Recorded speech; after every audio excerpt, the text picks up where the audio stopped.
Why do I need to read in English? My students often ask me this.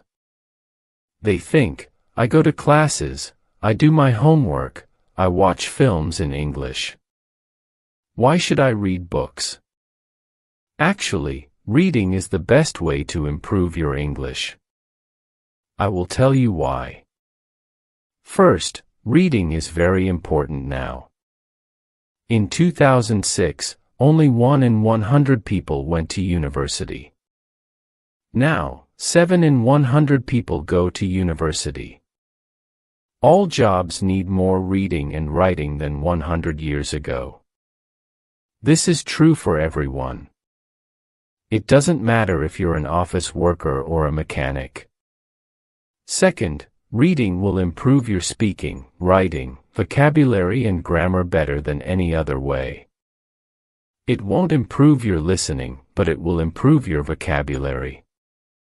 And when you have a better vocabulary, you can listen more easily, and improve your listening that way. In school, you probably read lots of English. You probably read boring textbooks and stories with exercises at the end. But I'm not talking about that. I'm talking about reading for pleasure. That means reading a book you enjoy because you enjoy it. You are not reading because your teacher said, read this book. You are not reading because you think, I should read this book. You are reading because you want to. In 1965, they did an experiment in schools in America. These schools were for boys who had done crimes. For example, some of them stole things. They gave some of the boys free books. They were fun books, like James Bond. They said, you can do what you want. You don't have to read the books. But the boys did read the books. They read a lot of books. Some boys read a book every 2 days. After 2 years, they gave the students a test. The students who got the books got better at reading and writing, and they liked school more. The students who did not get the books did not get better at reading and writing. Actually, some of them got worse. This isn't just true for native speakers. They also did an experiment on students learning English in the Fiji Islands. They used 3 ways to teach. The first way was normal English teaching. They did grammar classes, exercises, and so on. The second way was reading in silence. The students read books in class. The third way was reading together. The teacher read books to the students. After 1 year, the 2 ways with reading were the best. They were much better than the students who did normal English classes. They did the experiment again in Singapore. There, the students who read in silence did very well. They did the best in grammar tests. Other students did grammar classes, but they did worse in grammar tests. In normal classes, we try to remember grammar and vocabulary. When we read, we learn them naturally. Maybe you're thinking, when I read in English, it's too hard. I have to use the dictionary all the time. It's boring. I can't do it. I understand. So I wrote this book. I think this book will make you like reading, because the stories are easy and fun. The early stories are short and easy, and the later stories are longer and harder. When you finish the book, you will think, wow, I did it. I make a podcast called Easy Stories in English. 9 of the stories in this book I wrote for Easy Stories in English. 1 of the stories I wrote for this book. But when I made this book, I made the stories better. Now you can read the stories at beginner, pre-intermediate, intermediate, or advanced levels. The stories are all fairy tales. Some are very popular fairy tales, but some are not so popular. One of them I wrote myself. Maybe you're thinking, fairy tales. Fairy tales are for children. I need useful vocabulary. I need to learn about business and science. That can't be fun. Actually, the vocabulary in these stories will be useful. McQuillan did an experiment where he looked at vocabulary in 22 novels. 85% of the words were on academic word lists. These are lists of words that you need to know to study at university. Rolls and Rogers also did an experiment. They said, if students read 1 million words of science fiction, will they learn important science words for studying at university? The answer was yes. So yes, fairy tales are useful for you, too. But I understand if you still don't believe me. When I learned about all this, I found it hard to believe, too. But I like to try new things, and I love learning languages. So in 2017, I decided to do an experiment. I had wanted to learn Spanish for a long time, but I didn't learn much in normal classes. I said, I will read 1 million words in Spanish. Afterwards, I will see what my level is. 1 million words is about 20 novels, so it was a lot of work. I started with very easy reading, like this book. Then I started reading translations of books that I knew in English.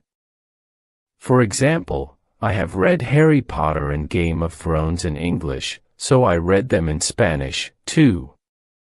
Finally, I read new books in Spanish.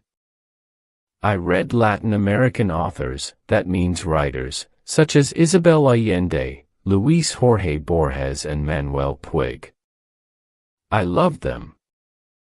I also listened to podcasts, but I always read the transcripts and added the words to my goal. After I finished reading 1 million words, I wrote and talked to native speakers. I was at an intermediate level. I could understand almost everything I read, I could understand people when they spoke clearly, and I could have conversations. And I had spent most my time reading, not speaking. In 1 year I learned more than most students learn in 5 years. I didn't try to remember grammar and vocabulary. I learned them naturally.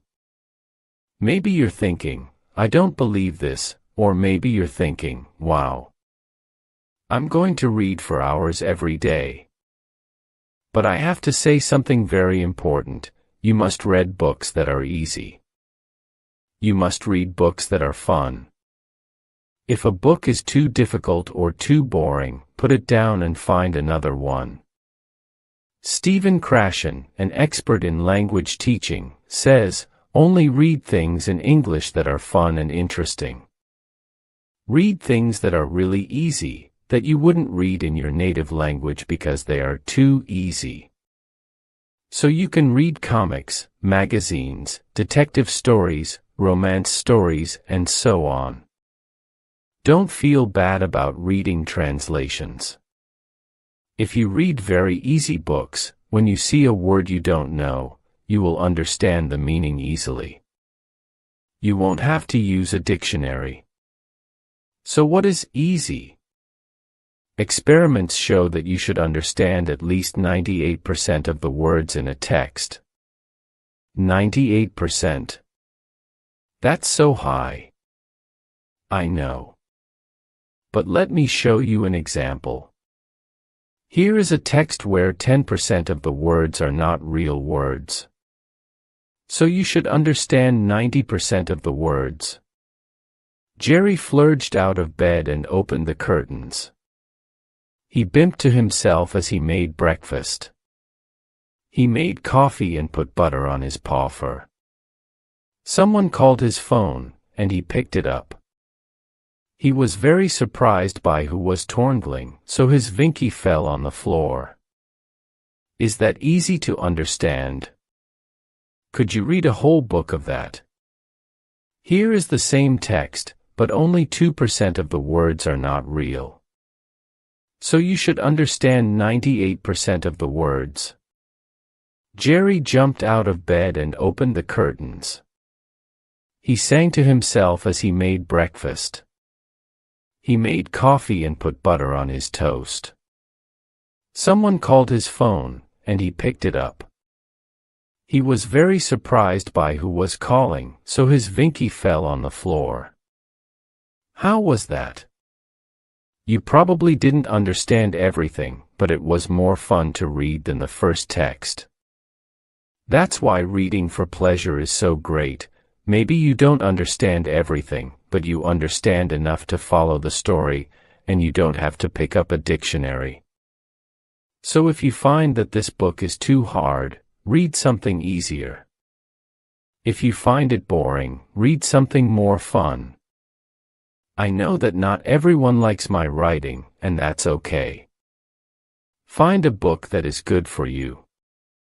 When we have fun, we learn much more. Because I want this book to be fun, it has no exercises in it. I thought about adding them after each story, but I don't think it's a good way to spend your time. Instead, you should read more. Read for pleasure. If you finish this book, you can try the level above. Because you already read the stories, you will know them well, and it will be easier to understand.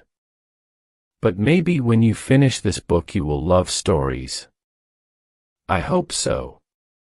If you do want to read more, you can listen to my podcast, Easy Stories in English.